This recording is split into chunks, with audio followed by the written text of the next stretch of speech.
El día de hoy tenemos como invitado al doctor Jesse Rizo, quien es médico internista del Hospital Manolo Morales. Con él vamos a estar conversando hoy sobre la parálisis facial y sus causas. Bienvenido, doctor, mucho gusto. Mucho gusto, buenas tardes a toda la población.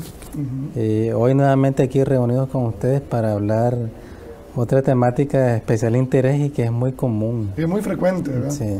Muchas personas lo asocian al cambio brusco de temperatura. Es decir, una persona que estuvo expuesta todo el día al sol y, por ejemplo, de repente se va debajo de un árbol muy frondoso que produce mucha sombra y mucha frescura. Otros lo asocian a abrir la refrigeradora, a bañarse. Ese tipo de cambio de temperatura, de caliente a fresco, puede producir este tipo de parálisis, doctor.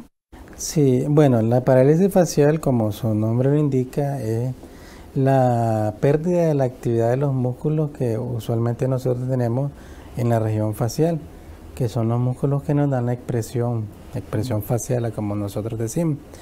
Existen diferentes causas. Sí, que existen descripciones en la literatura en relación al tipo de trabajo que las personas pueden tener, exposición a cambios de temperatura, sí hay asociación. Sin embargo, las causas pueden ser divididas en diferentes orígenes.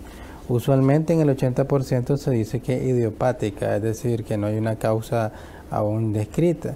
Sin embargo, en la mayor parte de los casos obedecen a infecciones virales, especialmente el virus del herpes y también el virus de la varicela zoster. Son etiología vírica que puede originar esta causa.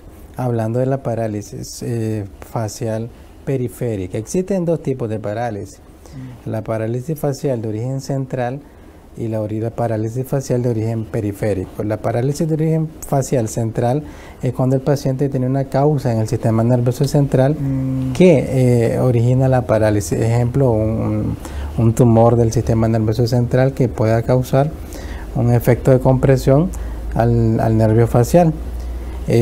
Otras causas, como también de origen central, pueden ser algunos traumas que el paciente pueda tener y que puedan causar compresión o efecto de masa. Entonces existen, como te dije, causas de origen central y causas periféricas. Las periféricas son, como te dije anteriormente, infecciones víricas que usualmente, como ya mencioné, los germes, los patógenos que son muy comúnmente siempre descritos.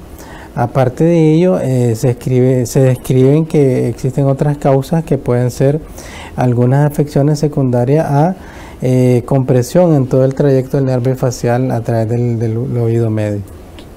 Personas que tienen infecciones a repeticiones en el oído. Sí, pueden causar en algunas ocasiones algún tipo de evento infeccioso que pueda originar inflamación del nervio, del camino por donde va a pasar el nervio facial, y un efecto de compresión origina obviamente una parálisis facial de origen periférico que es temporal. Al examen físico obviamente sí existen maneras en cómo nosotros a la simple inspección podemos darnos cuenta que el paciente tenga una parálisis facial periférica y una parálisis de origen central. Usualmente el paciente que tiene parálisis facial periférica tiene una disminución de la mitad de la cara.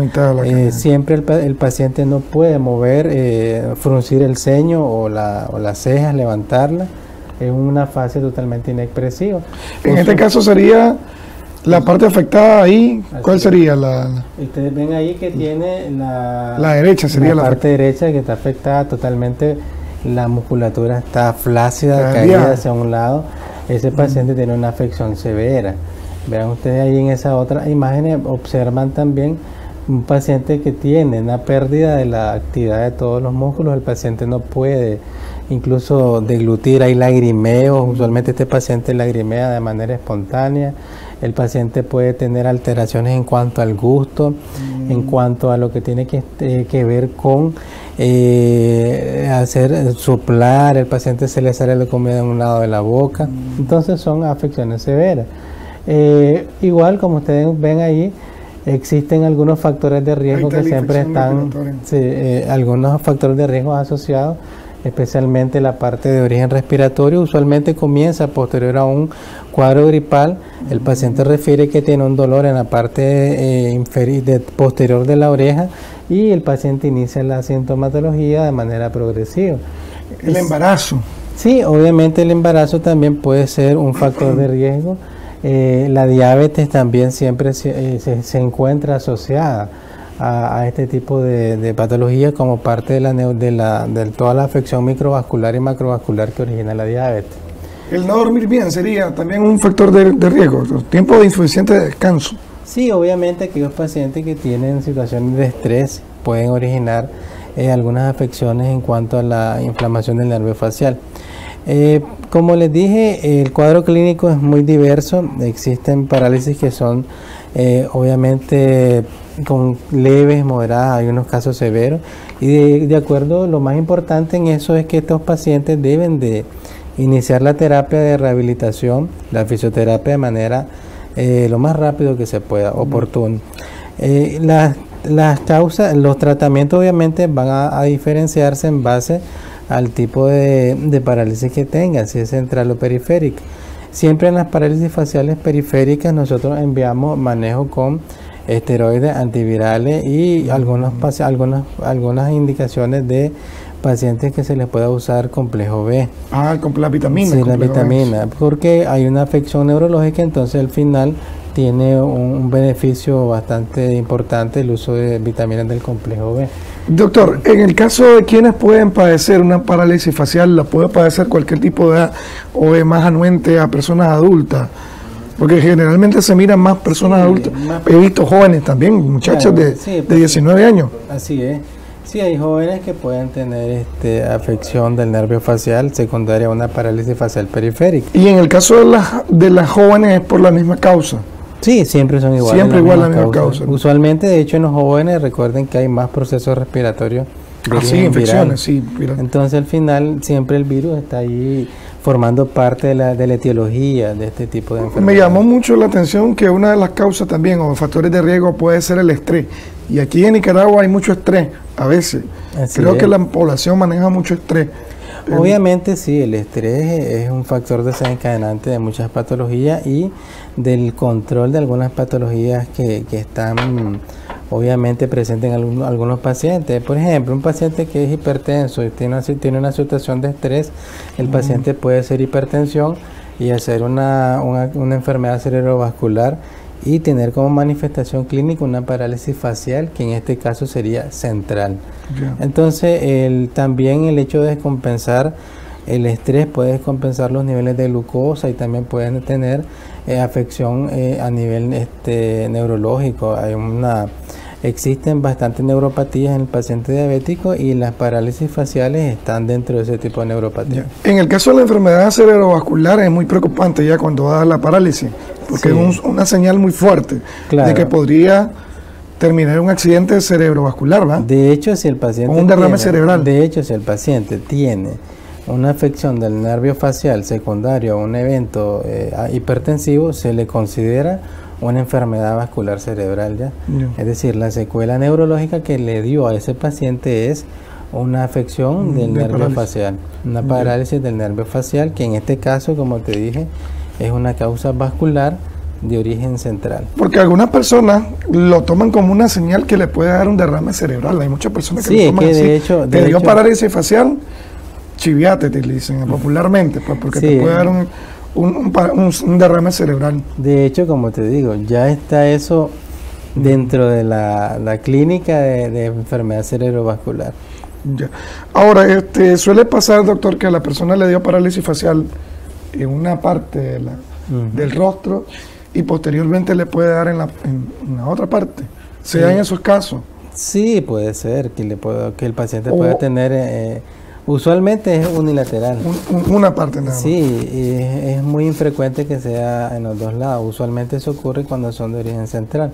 Pero sí, usualmente puede ocurrir que el paciente tenga una parálisis facial, por ejemplo, derecha, y posteriormente puede ser el paciente, puede cursar con una parálisis al otro lado.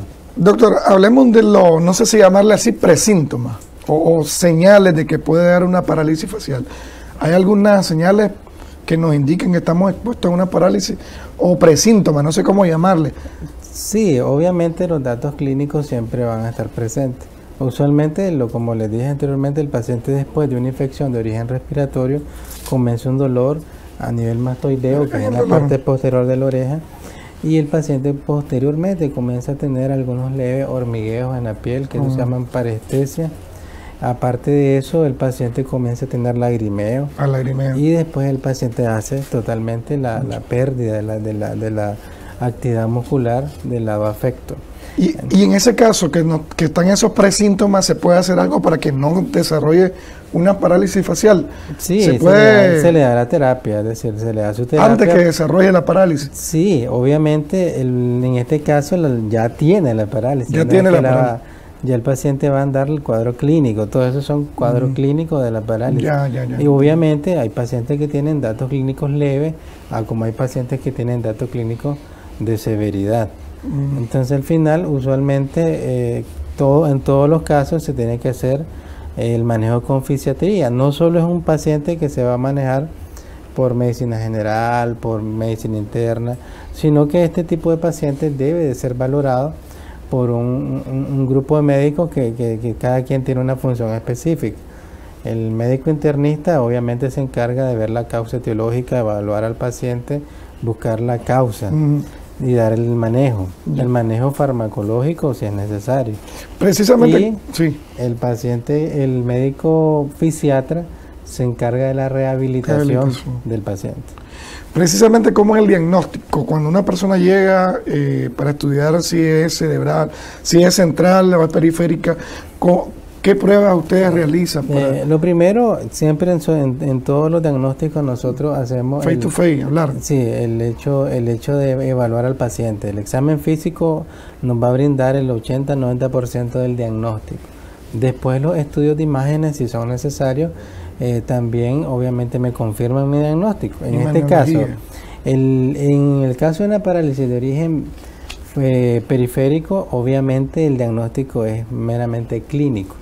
Si el paciente, yo al examinarlo, el paciente solo le pido arrugue la frente, y si el paciente no la arruga, estamos obviamente así de sencillo, es una parálisis de origen periférico. Pero si el paciente de la parte superior hacia arriba puede hacer movimiento, eso significa que es una parálisis de origen central. Si yo pienso en que es una parálisis de origen central, yo tengo que buscar la causa neurológica, buscar mediante estudios de imagen, tomografías de cráneo, para evaluar si el paciente tiene alguna afección, ya sea vascular, ya sea tumoral, o algo que le esté causando ese tipo, esa parálisis. Doctor, hablemos ya a profundidad del tratamiento. Usted decía en la primera parte del programa que está el médico fisiatra, ¿verdad? Es que trabaja la terapia. ¿Cómo se trabaja esa terapia? Obviamente, sí, vean, como le te dije inicialmente, la terapia farmacológica sí juega un papel importante. Usualmente este tipo de pacientes nosotros les prescribimos fármacos antivirales, entre ellos el más usado es aciclovir. Se le indica al paciente una terapia con aciclovir, el uso de esteroides por vía oral, entre ellos prednisona, son las terapias que más se usan, y vitaminas del complejo B.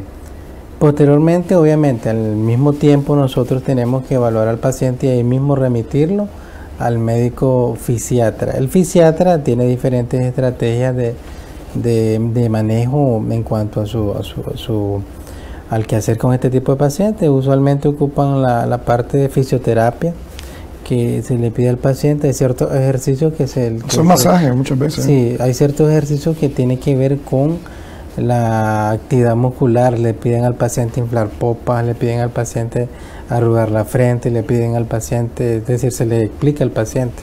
Ya de hecho ahora con la tecnología es más fácil porque existen videos que pueden descargarse y que el paciente puede seguirlo.